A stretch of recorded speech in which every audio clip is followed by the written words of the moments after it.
Good morning. Welcome to the Father Thomas Conway Memorial Dedication. Today I'll call on the Secretary of our Waterbury Veterans Memorial Committee, Robert Dorr, for the opening program. Robert?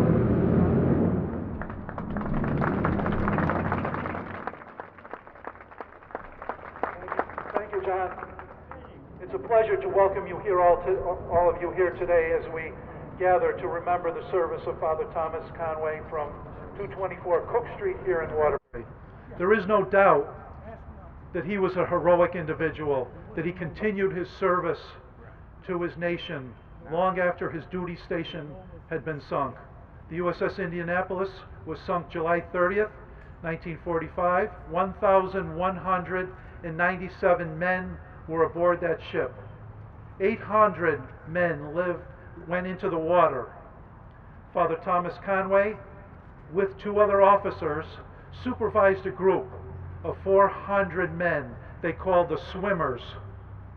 The swimmers were men that were hanging on to what is called a floating cargo net. 3.5 days later, Father Conway expired in the arms of Marine Captain Park, and Marine Captain Park then expired in the arms of Captain Medical Doctor Lewis Haynes. 67 men came out of the water as a result of the supervision of Father Thomas Conway from Waterbury, Connecticut. Conversely, 330 men went to meet their Maker.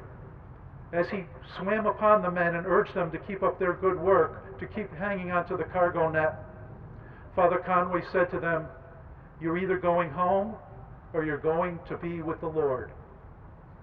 330 men went to be with the Lord. 67 men came out of the water as a result of the supervision of Father Conway, who died just hours before help arrived.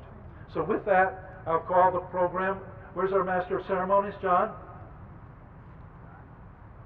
You're on. Nice job, Bob. Thank you. You're on. Thank you. Well, I don't have any music.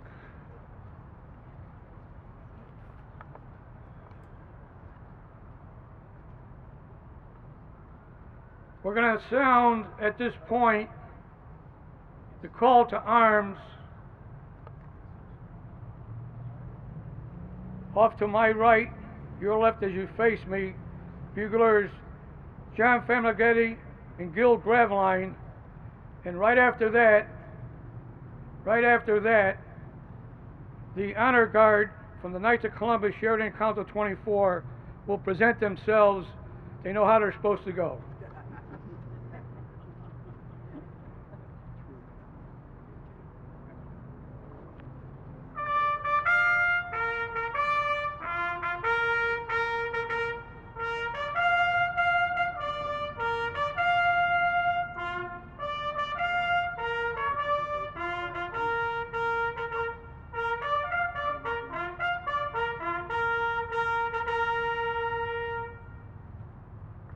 At this point here, as we usually do, we adjust our program.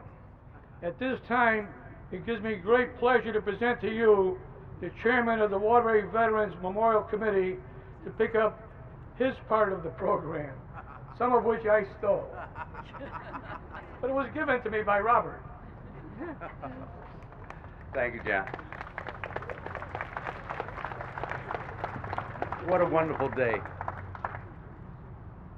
This turnout is unbelievable. I can't say no more than what Bob Dorr's already said. He so eloquently told you a story about Father Conway. And now we're going to open our program. We're going to call the colors. We're going to march on the Knights of Columbus. And we have a Civil War drummer also.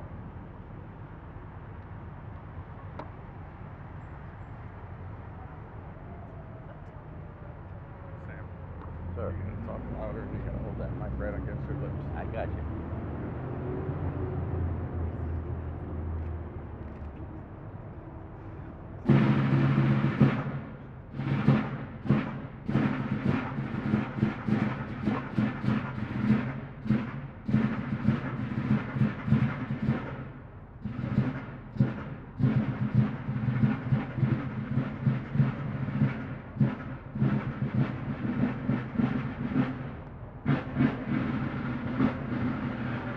All rise.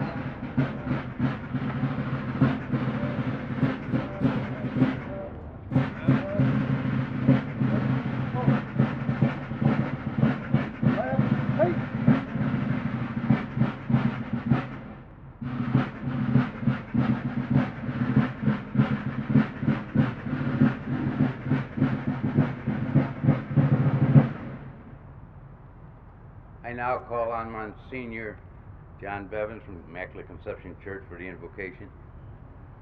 It's only 3 pages long. Oh, that's okay. Take as much time as you want. Let us pray. O God, Good Shepherd, look down upon your people gathered here to dedicate this memorial in honor of your good and faithful servant, Father Thomas Conway, who gave his life so that others might live. We know that your eyes were upon him. His hope was in you, that you might deliver him from death, both physical and spiritual. You were his hope and shield. He was confident and unafraid, since you were his strength and courage. We give you thanks for Father Conway and his ministry. May this monument inspire others to service of you and mankind.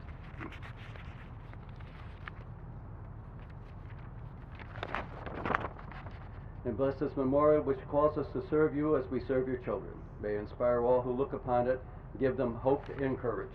We ask your blessing to be upon all of us who are gathered here in your name. Amen.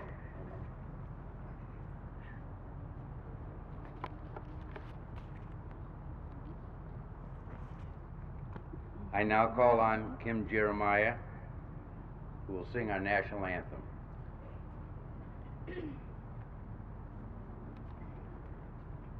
Present arms. Oh, say, can you see by the dawn's early light what so proudly we hailed at the twilight's last gleaming, whose broad stripes and bright stars through the perilous fight o'er the ramparts we watched were so gallantly streaming, and the rocket's red glare, the bombs bursting in air, gave proof through the night that our flag was still there. Oh, say does that star-spangled banner yet wave o'er the land of the free and the home of the brave? Ready, go. Thank you very much, Kim. Young Marines, retire your colors. Right, face. Forward, march. Left, left, left, right, left, left, left, left, right, left, left, left, left, right, left, left, left, left, right, left. I now turn the program back over to my mentor, John Sarlo. I can't do nothing without you. He didn't pronounce that correctly. He meant to. Everything I do, I meant to do this, or the program meant to say that, and on occasion, I flub. Robert, are we ready? He wrote up the initial program. I just made sure I could read it. That's right. You had no music at all. Kim Jeremiah is going to sing the next song, the Navy hymn. Kim Jeremiah is going to sing it. Thank you for telling me. Okay, good. He Masters. meant to tell me, but he didn't. Kim Jeremiah is going to sing the Navy hymn. Where is she? Kim? Kim? Kim Jeremiah, going to sing the Navy hymn. Dave, where are you?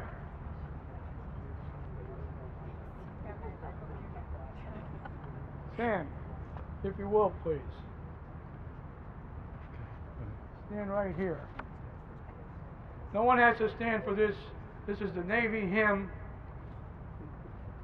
And there's a history of it shown on page 3, I believe, in your program book.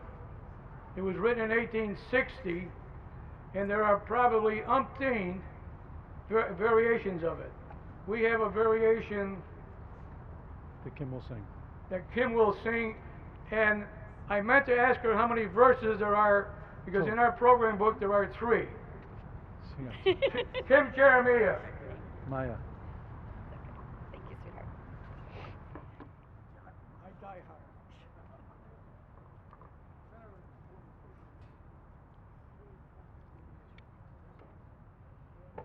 Eternal Father, strong to save, whose arm hath bound the restless wave, who biddest the mighty oceans deep its own appointed limits keep. Oh, hear us when we cry to thee for those in peril on the sea. O Christ, whose voice the waters heard, and hushed their raging at thy word, who walkest on the foaming deep, and calm amidst its rage didst sleep. Oh, hear us when we cry to thee for those that peril on the sea.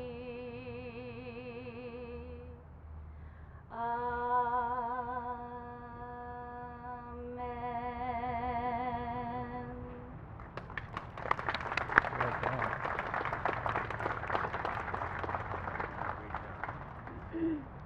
John Sarlo.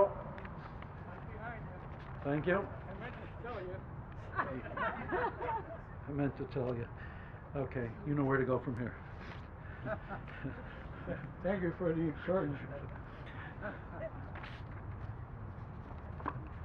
I have a booklet that's green, and this is my modification in a larger page in blue. And most of you can understand probably why one is green and one is blue. And if not, I'll test you at the end of the program. You may get the message. At this time, we're going to place the wreaths with an honor guard escort, as well as the first wreath for Gold Star families, presented by our Veterans of Memorial Committee Chairman Sam Beeman.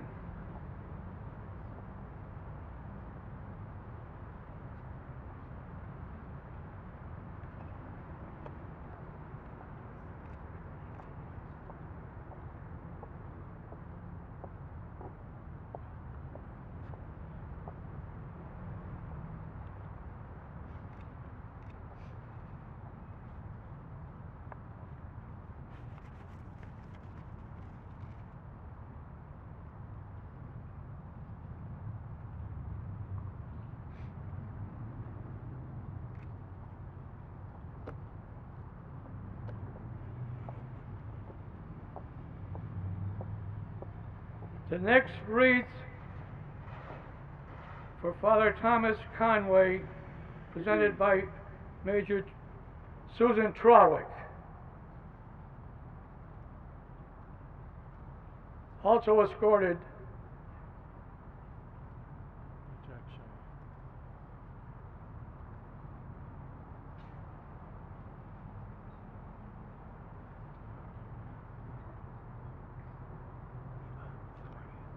Audrey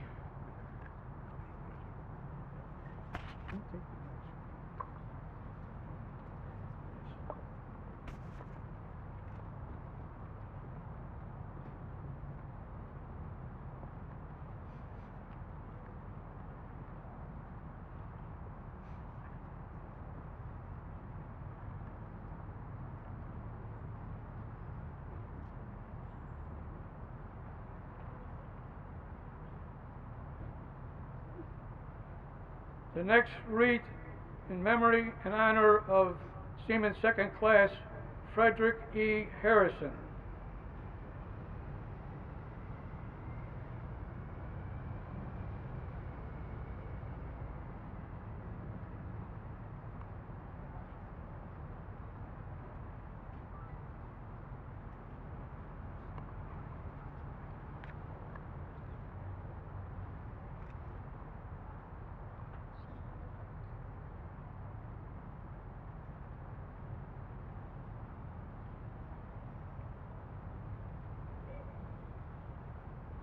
We'll be sounding taps at the close of the program, and at that point in time, we ask you to keep in your thoughts and prayers the three wreaths that were placed and what they mean.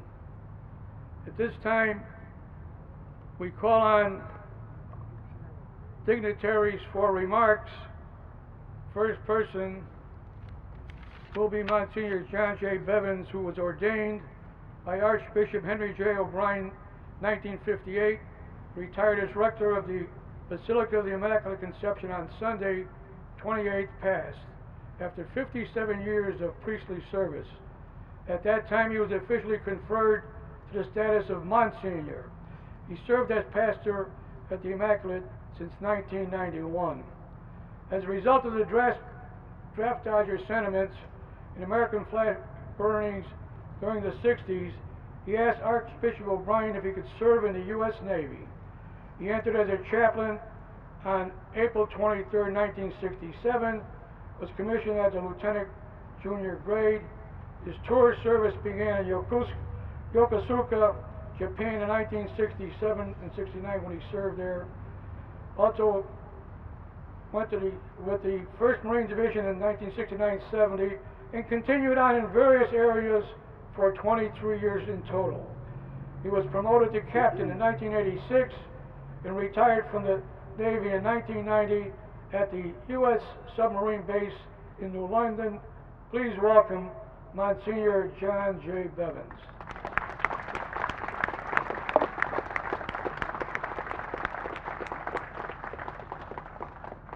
Thank you. It's all yours. The introduction will be longer than the address.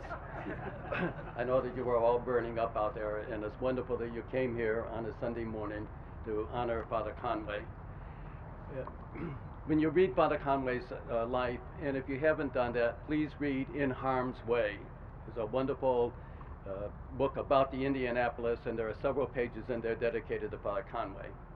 But as you read it and you see how he took care of his men when they were alive, how he was solicitous for their families, how he would use his leave time to go and visit with them, how he always made sure that he sent a letter to the family if somebody was seriously hurt or had died in action, the way that he took care of the men while they were on board the ship, the way he took care of them when they were ashore, it is not surprising how he died.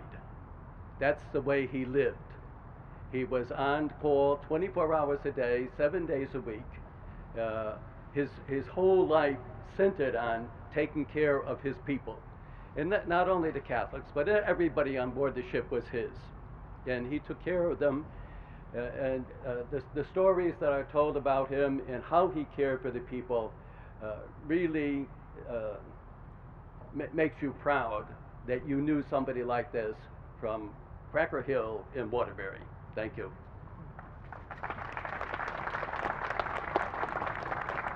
Thank you, Monsignor Evans.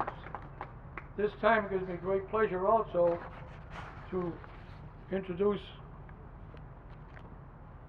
Richard Scapini is a local attorney in Waterbury.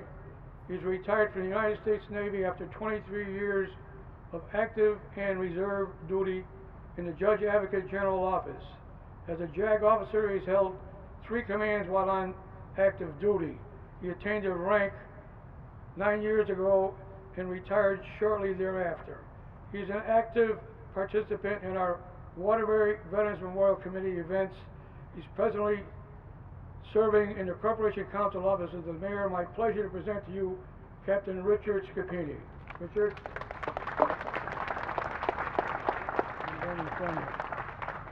Thank you, John. Ladies and gentlemen, Lieutenant Father Thomas Conway. I want you to focus on that name for a moment and then realize that Father Conway is part of the fabric of patriotism and dedicated service that is emblematic to Waterbury and all the citizens that have served in the defense of this country. You've heard the term greatest generation. Father Conway symbolizes why that generation is called the greatest generation. His service to his country, his fellow man, cannot be duplicated. He gave the ultimate sacrifice. I would be remiss if I didn't ask you to please pay a moment of tribute to the Waterbury Veterans Memorial Committee. And particularly from that committee, Jack Shea, Bob Dorr, Kaz Dacchio, and Sam Beeman.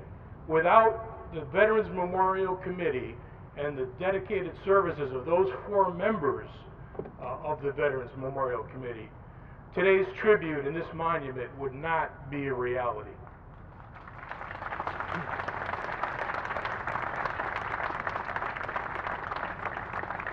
And in closing, I just want to say that this is such a fitting tribute to Lieutenant Father Conway. His heroism, his commitment to pastoral services to his shipmates in the most perilous of conditions shows why, for generations to come, when our young people come to view this monument to his services, they will understand what it means to serve and defend our country. Thank you, Waterbury. Thank you, Father Conway. Thank you, Captain Richard Scapini. At this time, it is a pleasure to present to you United States Senator Richard Blumenthal in his first term as a United States Senator from Connecticut. Senator Blumenthal.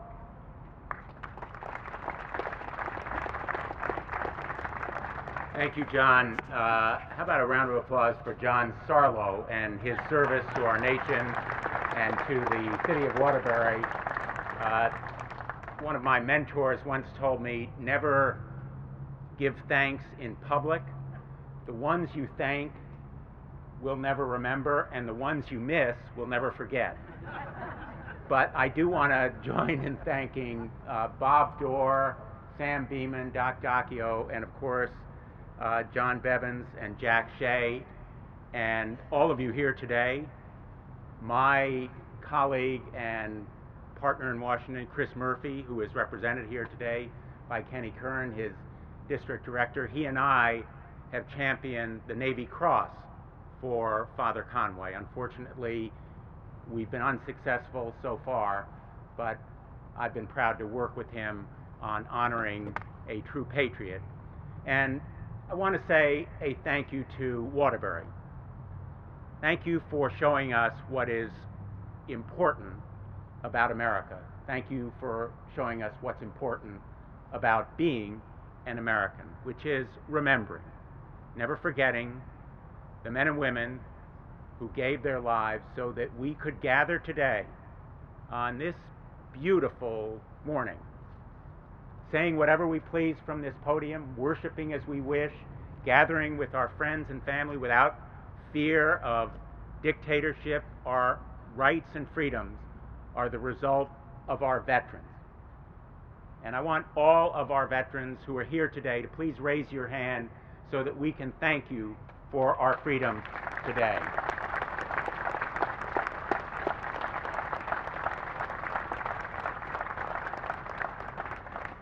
I just want to close by saying that Father Conway was a son of Waterbury. He was born here, he ministered here, his friends and family continue to be here to this day. And he epitomized what is so great about Waterbury: its faith, its courage, fortitude, fearlessness in the face of threats to our nation and our democracy, its dedication to what makes this country great.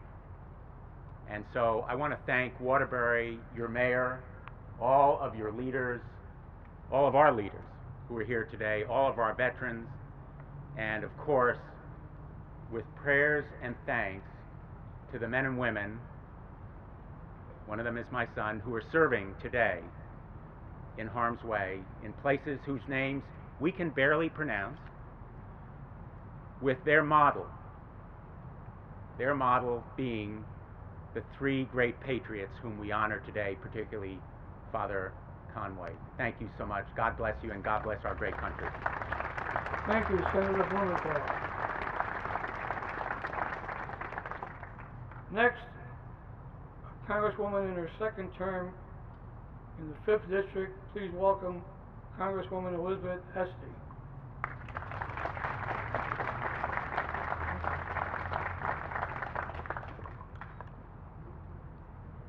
Everyone has been thanked, but not by everybody. That's why they asked me to come. There are so many people to thank, but I really do want to focus on Waterbury and focus maybe from a little different perspective, and that's as a mother. And I see my friend Mary Kite here. I see William Pape here representing the Conway family. And I think about the importance of this statue, because I think with a father who was a Navy man, I think about those sons of America in shark-infested waters. And this brave man, this hero, this saint from Waterbury, who gave his last ounce of courage, bolstering others, encouraging them, telling them to keep faith, keep going, there's hope. And that extraordinary example, that selflessness, that resoluteness, that courage, that heart is emblematic of this community. That's why so many people are here, and we will all be sunburned tomorrow to show for it and testify, except for a few smart ones here in the shade. But I am hopeful that this statue will be visited by every Waterbury school child every year as a reminder of the service and sacrifice that bought our freedom of this great nation, and of what they can aspire to. Each and every one of us had God-given abilities to love and care for others, to stand up for what is right and never to give up. And it is that best tradition, not only of the greatest generation, but the greatest of this great city, that we are here to honor and celebrate and hold up today as an incredible example. So to all of you, thank you for your presence here, and especially to these three great sons of Waterbury for the example that I hope will continue to inspire for generations to come. Thank you very much. Thank you, Congresswoman Esty. We've always had the pleasure of recognizing Mayor Tom Dunn from Wolcott as part of our functions. He was at our Korea War Remembrance Day last Saturday. His father, with whom I went to high school, was a Korean War veteran. Please welcome Mayor Tom Dunn for some remarks.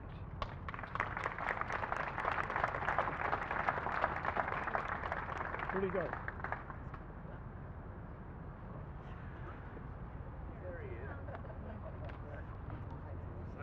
You can tell he's one of the smartest people here, with all due respect. I'll never make it out in the sun. Thank you, John. And once again, as I said, I'll repeat what I said a little over a week ago on the Waterbury Green at the, which they call the Forgotten War, the Korean War, which we'll never forget. We need to thank the Waterbury Veterans Memorial Committee for their unwillingness to never, ever, ever forget. To never forget any of our veterans, especially today. What a great tribute it is. Thomas Conway, someone who gave the ultimate sacrifice, his life, to try to save others, which he accomplished. And that's what it's all about. He is a true American hero. So God bless Thomas Conway, and God bless the United States of America. Thank you. Thank you, Mayor Dunn. I have to apologize for not having the mayor of the city of Waterbury's name, Neil O'Leary, in the program, because the last word I had, he was on vacation, but he deemed it necessary to be here, and so he is here. Please welcome the mayor of the city of Waterbury, Neil O'Leary. Mayor O'Leary. Thank you, John. I see our mayor is back in the shade. Us Irish guys can't handle this sun very well. Good morning, everyone. It is an honor to be here. And John is right, I was on vacation. And after reading that incredible article, I already had quite a bit of Father Conway's history taught to me through the Veterans Memorial Committee. And then after reading that great article, front page article in the Republican American yesterday honoring Father Conway's memory, I actually could not feel right without not coming back for this ceremony this morning. I do want to take a moment. The Veterans Memorial Committee has gotten several accolades this morning from everyone, and I just want to echo those great words.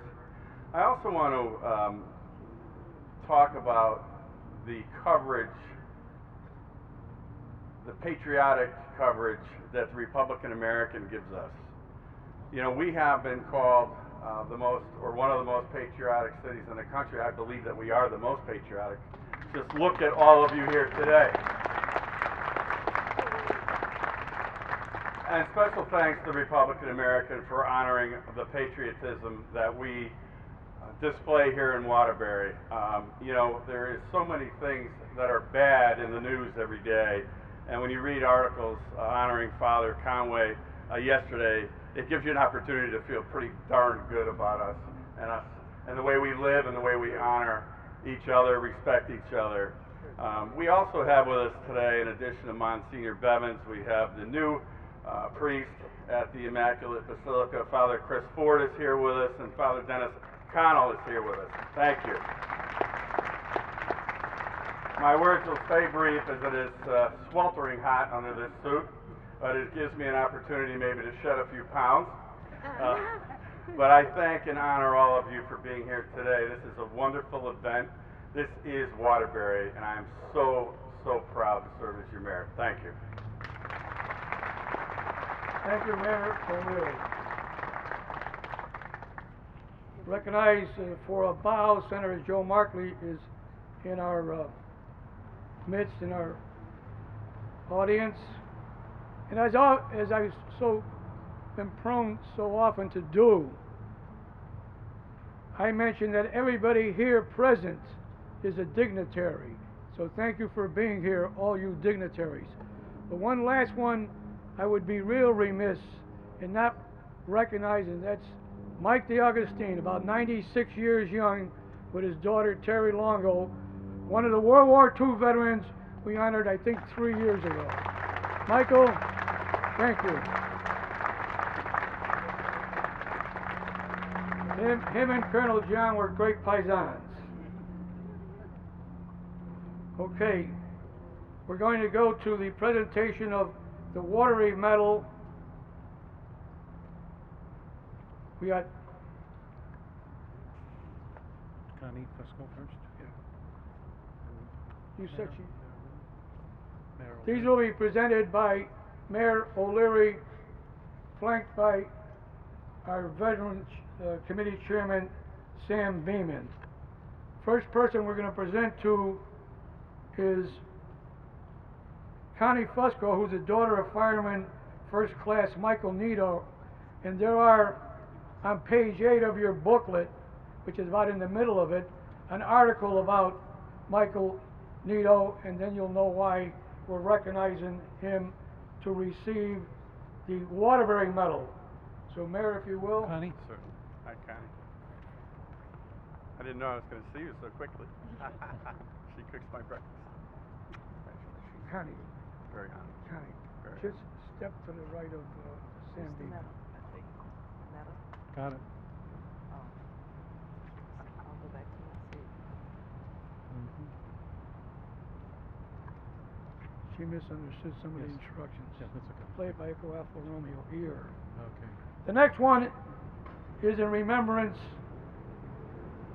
of a person who was a victim of the sinking of the USS Indianapolis. This is presented to Reverend Diane Caggiano, daughter of Seaman Second Class Frederick E. Harrison. And son Frederick Harrison. Oh, son Frederick Harrison is here as well. Thanks for telling me. You're welcome. We didn't know he was going to It's an honor to have you here. Just step to the right. Thank you very much. Yes, please. Up to the right. Thank you very much. Okay. Those are the Waterbury medals, and we're going to displace shortly, only for the moment, Mayor Neil O'Leary, not because he's running again, but just to get the next person who's a presenter, Major Tom Sadi from Danbury of the Department of Veterans Affairs. You also recognize Joan Hartley. It's okay. Yes, she's here. I was just reminded that, and as I said before, we're all dignitaries. Please, a warm round of applause for Joan Hartley, Senator in the 15th District.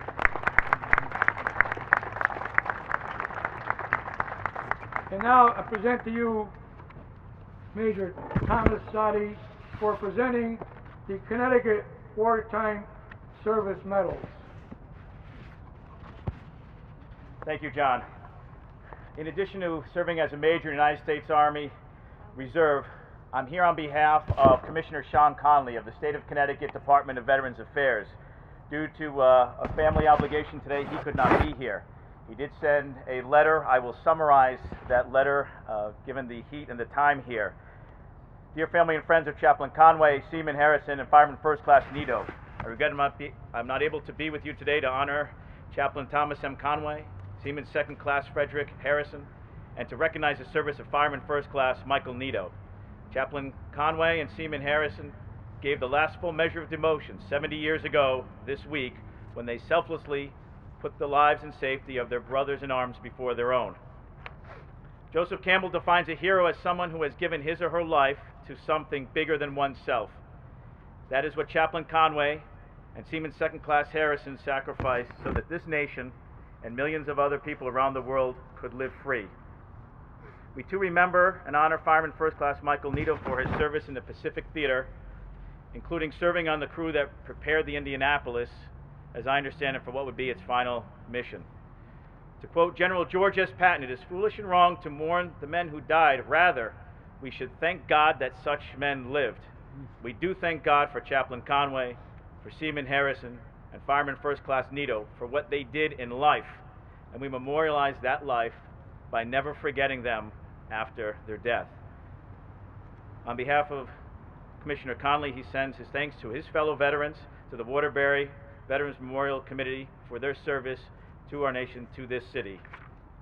And it's my pleasure on his behalf and on behalf of Governor Daniel Malloy to present the Connecticut Wartime Service Medal posthumously to Chaplain Thomas Conway, Seaman Second Class Frederick Harrison, and Fireman First Class Michael Nito in grateful recognition of honorable and selfless service during a time of war in the armed forces of the United States. Sean M. Conley, Commissioner, Daniel P. Malloy, Governor. Are the families all lined up here? Nito is here. Nito. Right here. He's in your hand. Yeah, Father Conway, give it to Mr. Pape. Yeah. Mr. Pape?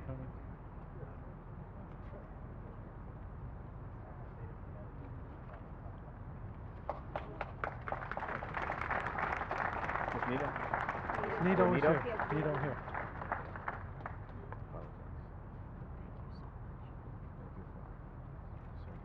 Harrison? Harrison? Mrs. Harrison. Thank you. Too close. Oh, she's got it. Okay.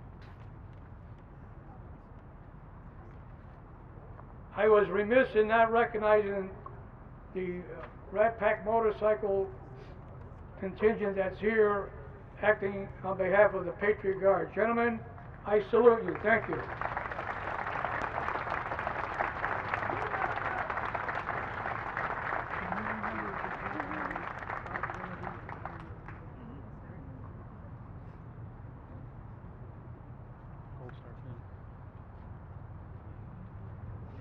Gold Star Family's Yes. pen. Mary Kite?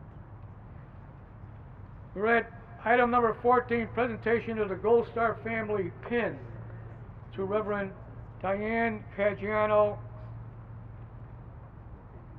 presented by Congresswoman Elizabeth Esty, Mary Kite, President of the Gold Star Mothers, and the Mayor Tom Dunn of Wolcott.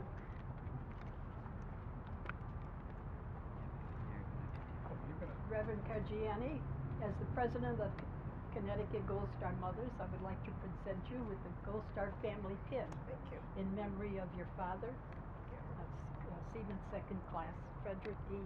Harrison, who gave his life for his country, and that made you an automatic Gold Star daughter. So please wear that pin proudly for him. Thank you.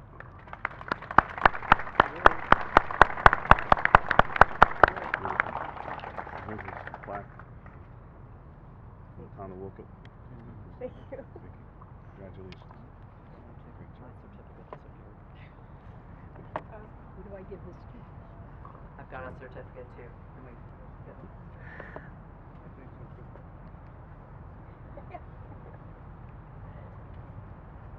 As well. Thank you so much. And I understand you were small. You were a baby, were you not? At seven months old at the time that your father made that sacrifice. So thank you from a grateful nation. I just want to add one other thing. I didn't know her brother was going to be here, so I'm going to tell Bob Doherty he has to come up with another pin for the brother. And he will. He will. My brother's from South Carolina. We weren't sure, and I was away all last week and couldn't contact him. Can he come up here? Where is he? Yeah, Brad, you want to come up? He should come up here.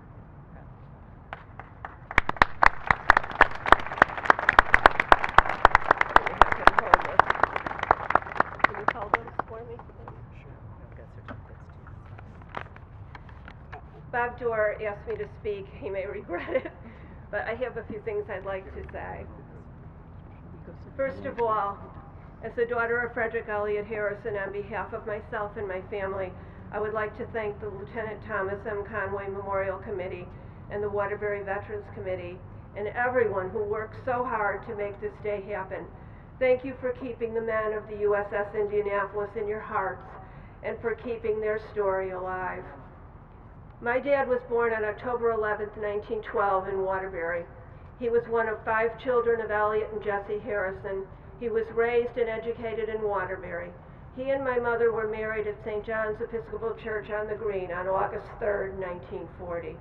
My dad enlisted in the Navy in April of 1944, and when he graduated from training, he was assigned to the USS Indianapolis.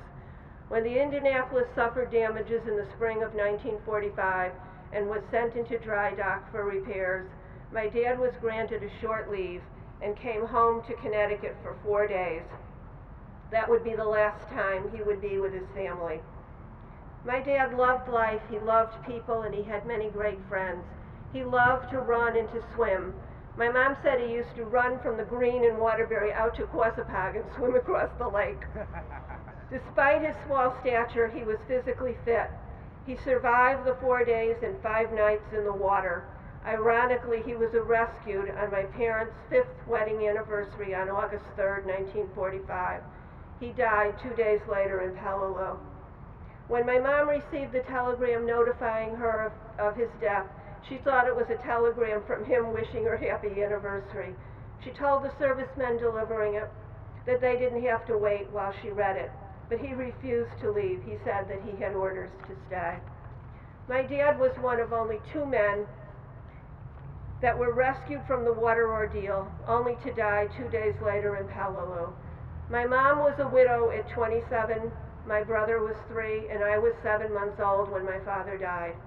My mom was given very little information about the fate of the Indianapolis, and it was not until the book Abandoned Ship by Richard Newcomb was published in 1958, 13 years later, that we began to learn the truth about what actually happened. I recently read a book by Bishop Desmond Tutu called The Book of Forgiving. In it he names the 4 steps of forgiving. Tell the story, name the hurt, grant forgiveness, and renew or release the relationship. Since forgiving leads to healing, it's a safe bet that those 4 steps are also 4 steps to healing. Tell the story. And that is why we're here this morning, to tell the story.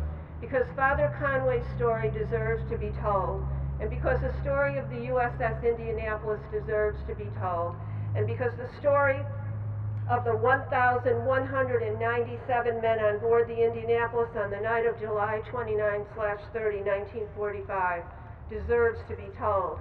And for many years, that true story of the Indianapolis was not told. It was buried in the back pages of the newspaper and withheld from the public. The families received, in many cases, misinformation, if given any information at all. It took almost 50 years for the true story to come out. For the men who survived the water ordeal, it was too painful to talk about, and their stories were kept close to their hearts for many years. And then it happened. In 1958, 2 friends got together and shared their memories of that tragic event. From that meeting, a seed was planted that would bring forth the birth of the USS Indianapolis Survivors Organization. Doug Stanton tells us in his book, In Harm's Way, that Captain McVeigh attended the first survivors reunion held in 1960. On the plane ride to Indianapolis, he was filled with worry and doubts. He'd spent the last 15 years wondering if his crew held him responsible for the disaster.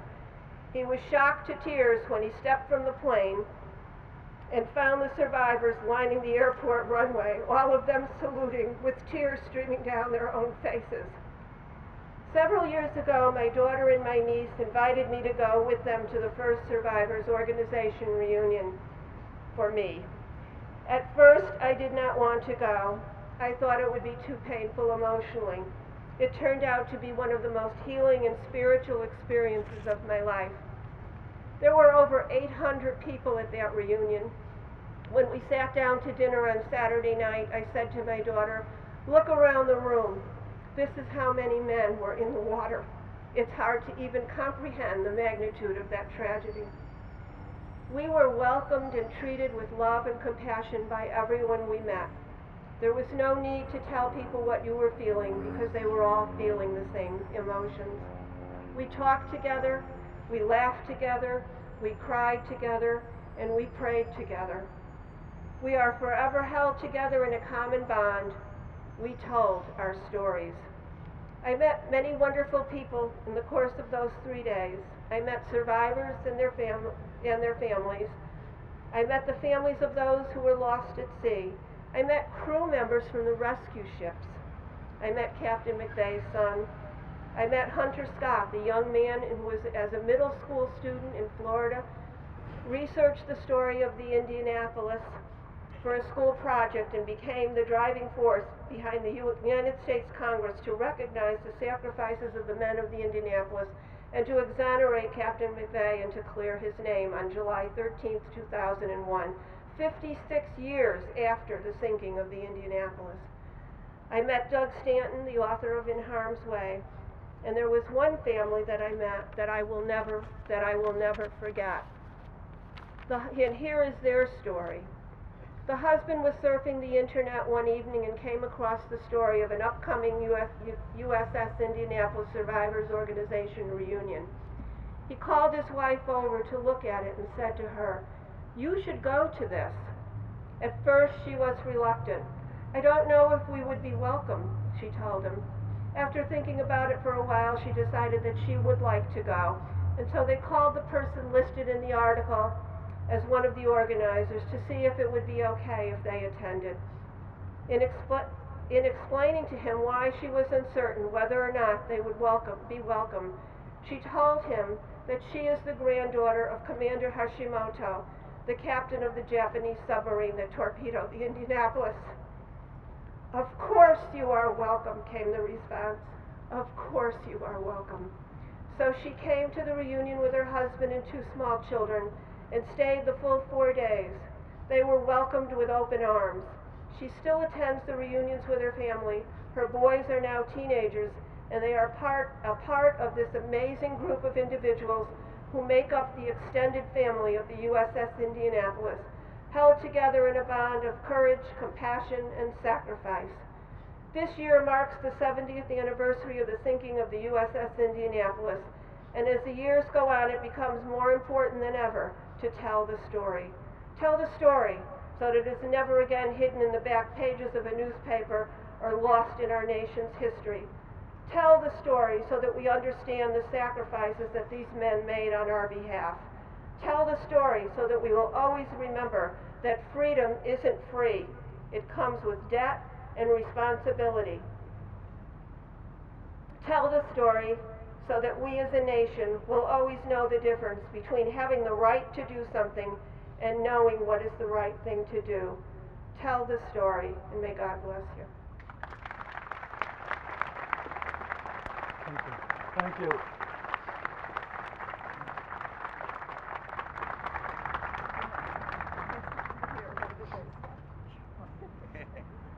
Thank you.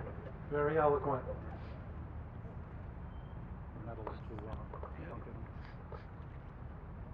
Oh, give me the sand.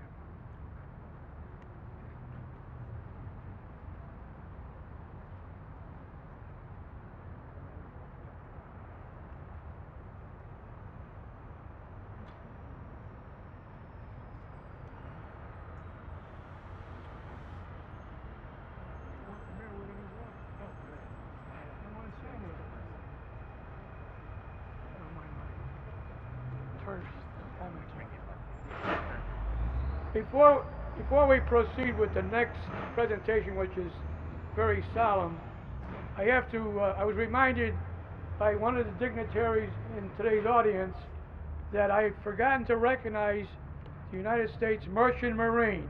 Thank you for your service, Mr. Mariner.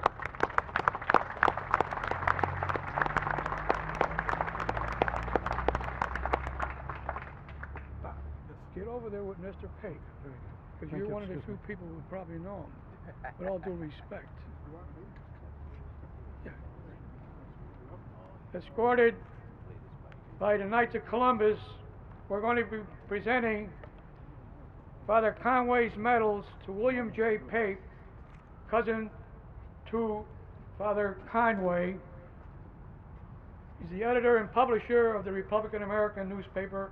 Very nice article in yesterday's paper by Mike Patrick, Mr. Pape. Thank you very much. And Senator Blumenthal will present you the medals. We're waiting for the photo ops to begin and end.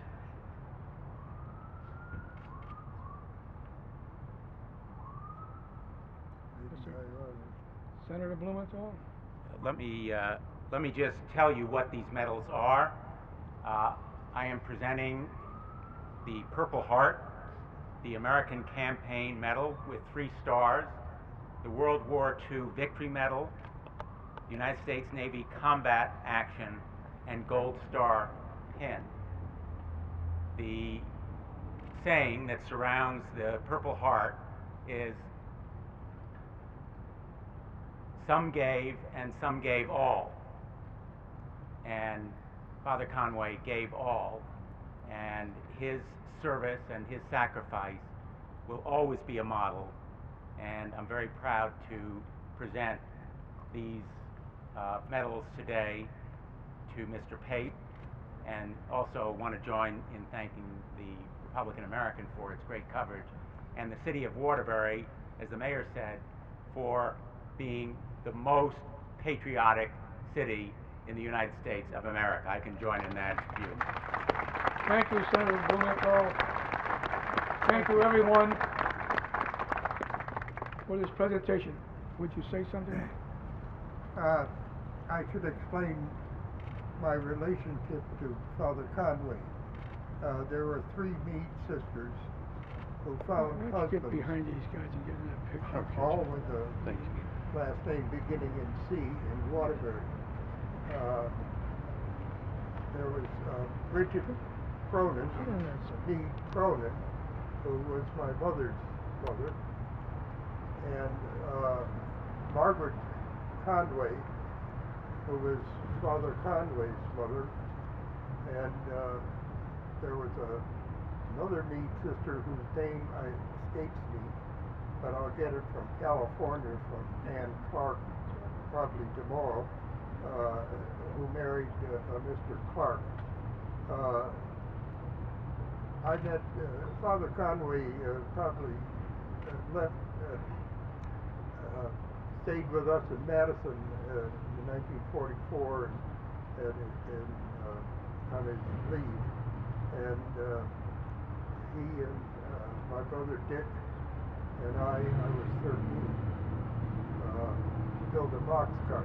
That was the project for the vacation. It was about 3 or 4 feet tall, as I remember, and we worked hard on it. Father Conway led us on it, and unfortunately we could never get it in the air. Anyways, he was a wonderful man and a great priest. Thank you.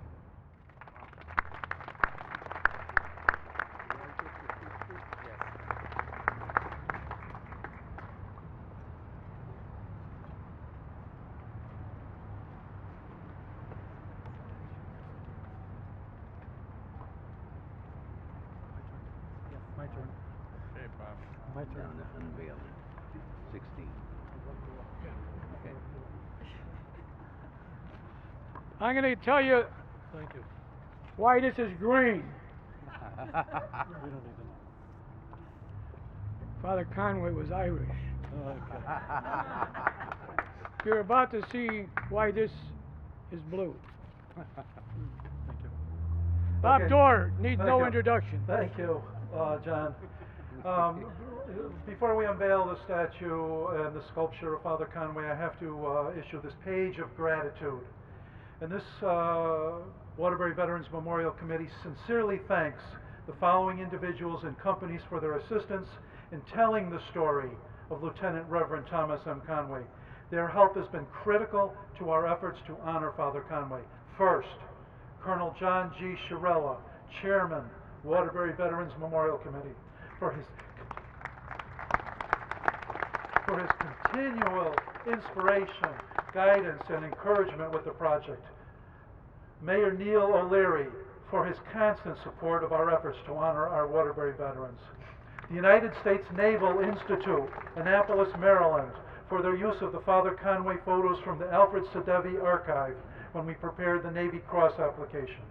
The Waterbury Republican American newspaper, William J. Pape II, for his support and encouragement of our efforts to tell the story of Father Conway. United States Senator Christopher Murphy, United States Senator Richard Blumenthal, United States Congresswoman Elizabeth Esty, for their administrative support and help in preparing the application for the Navy Cross for Father Conway. Andrew Chernak, the sculptor, for his brilliant design of the Father Conway Memorial. The USS Indianapolis Survivors Association, Peggy Campo, Director, for her help in gathering evidence for the Navy Cross application. Seaman Second Class Donald McCall, USS Indianapolis Survivor. Seaman Second Class Richard Thalen, USS Indianapolis Survivor, for their help and testimony with the Navy Cross application. Both of them were in the water with Father Conway. Both of them received the last rites. Both of them survived. United States Navy Captain William Tody, retired, Captain of the USS Indianapolis SSN 697, the submarine, for his help and testimony with the Navy Cross application. Atlantic Star Trailers, Tom Flannery, for creating the Father Conway Memorial Base. Nova Metal Finishing, Waterbury, Connecticut, for their metal finishing of the base of the Father Conway Memorial. The members of Waterbury Veterans Memorial Committee, Doc's Motorcycles, Doc and Wendy Dokio, for their continuous work and support of our efforts to complete this project. And finally, thanks to all of our donors and sponsors who made this possible. As a result of you, the story of Waterbury's heroic priest, Father Thomas Conway, will never be forgotten. And finally, thank you for the Rat Pack Motorcycle Club Honor Guard for always being there when we need you to bring honor and support to our veterans. Thank you.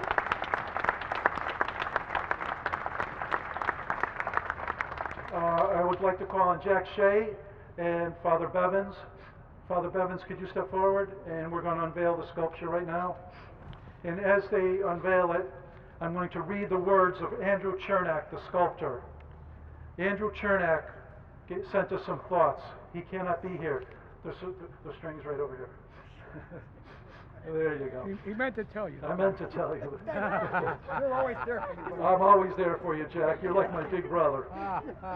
The thoughts of Andrew Chernak, the thoughts of the sculptor. I was honored to sculpt Father Conway, but especially to design an original presentation that was above and beyond what normally serves to honor a hero in sculpture. The tragic nature of that day, July 30th, 1945, when in less than 15 minutes, the surviving crew of the USS Indianapolis, including Father Conway, found themselves no longer in the comfort of their bunks or duty stations, but in the ocean with little more than a life jacket or some floating wreckage to cling to. Without drinking water, the men were soon to suffer deadly effects of dehydration. Many were wounded or burned and lacked any relief or medical care or treatment. In the swirling sea of the dead, the wounded, and the scared, Father Conway tended to his ravaged flock.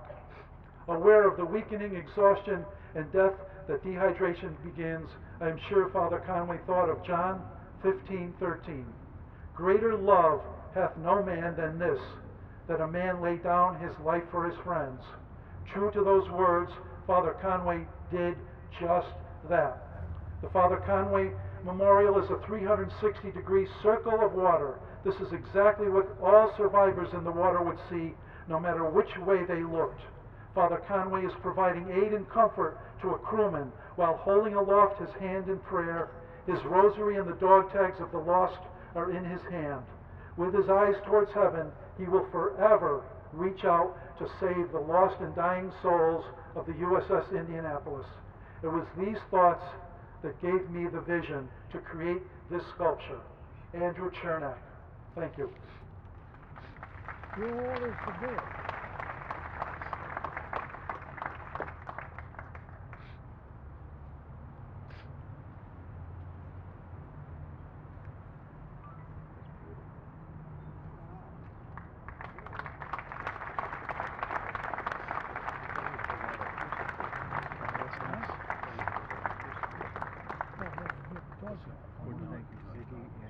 He's holding the other guy. The drummer and the flagman. Oh, you said it. Okay. Also, thank you to Ziggy and the drummer today for their wonderful presence here at the event. Thank you. We always loved Ziggy, our Waterbury flagman. John, you're in charge. No.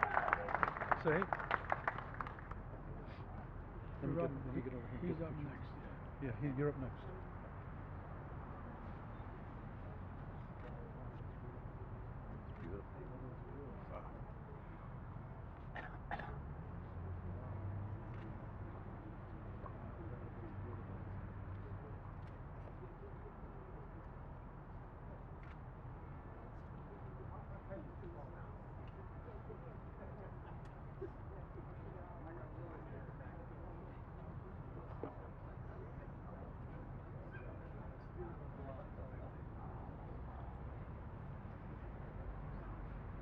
I'm waiting for the photo ops to.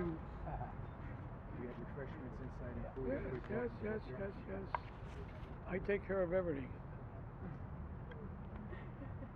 We don't have item number 17 music, but that particular poem is on one of the pages. I think it's page 2 or 3, if you will, of the program book.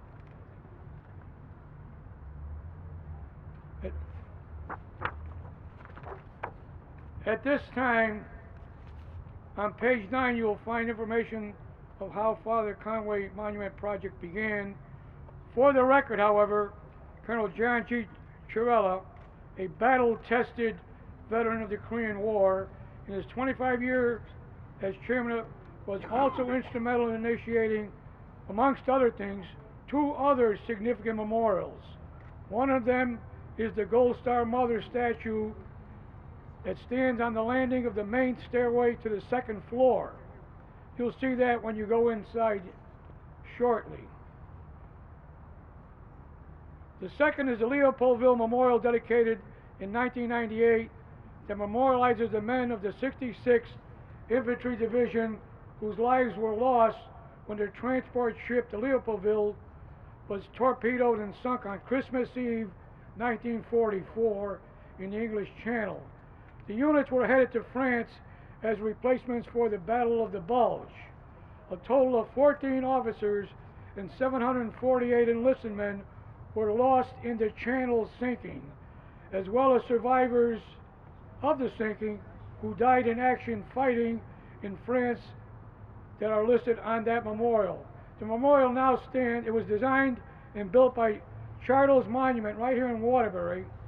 The memorial stands on Sacrifice Field at Fort Benning, Georgia, home of the United States Army Infantry. In the Republican article yesterday, Peggy McCall Campbell, daughter of Donald McCall, one of the 31 remaining survivors of the sinking of the Indianapolis, her closing remarks are right on. She said, quote, "I think it's important for all of us to remember the men of the USS Indianapolis are part of a generation of Americans that truly changed the course of history. We owe a debt of gratitude to all those men who served in World War II, not just on the Indianapolis, and their service and sacrifice should never be forgotten." That concludes my remarks. At this time, I'll bring up Chairman of the Waterbury Veterans Memorial Committee, Sam Beeman, to close out the ceremonies, reminding about refreshments on the 2nd floor of the building. Sam? I got the note there just in case you didn't. Very good, John. Thank you. I meant to tell you. No, keep it all a secret for me, that's all. Ladies and gentlemen, what you have witnessed today is just a small portion of what the Waterbury Veterans Memorial Committee does. We remember our veterans, we remember all those that have served. What I wear around my neck, the medal that I wear, is the highest honor that the state of Connecticut can award any veteran. And what it is the Connecticut Veterans Hall of Fame. There's only 2 people in the city of Waterbury that wear this medal. Myself and my brother, Colonel John Chirella. And we're happy to have 2 of his sons, his grandson, his daughter-in-law's here, representing him today. And like I said, he is my brother. Not only on the committee, not only for his service, but he's also a member of the Waterbury Veterans Memorial Committee. The Hall of Fame.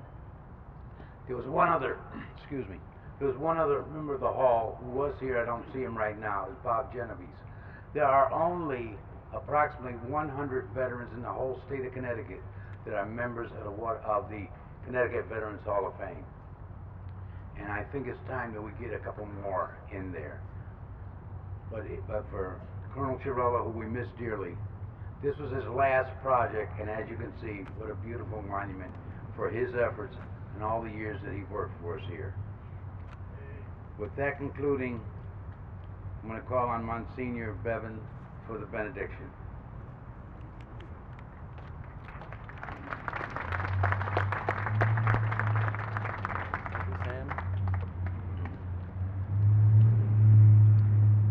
O Lord, be close to all those who call upon you, and graciously grant your protection to all who place their trust in your mercy, that they remain faithful to the holiness of life, and having enough of their needs in this world, that they may be full heirs of your promise in heaven.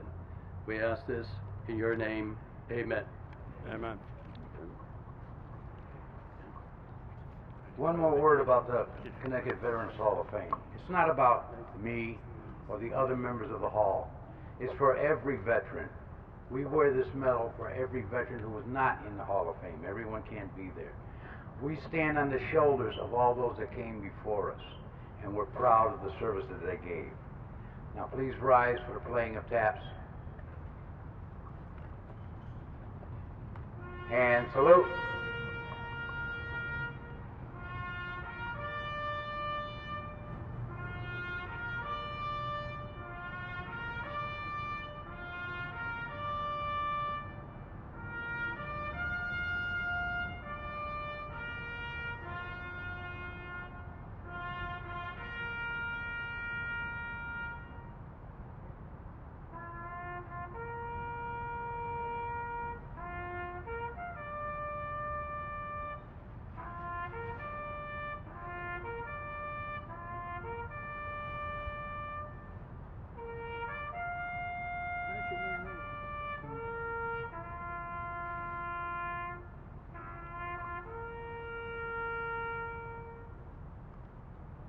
Ready? 2. Taps was played by John Flamaghetti, and Echo Taps was played by Gil Graveline. Thank you very much, gentlemen.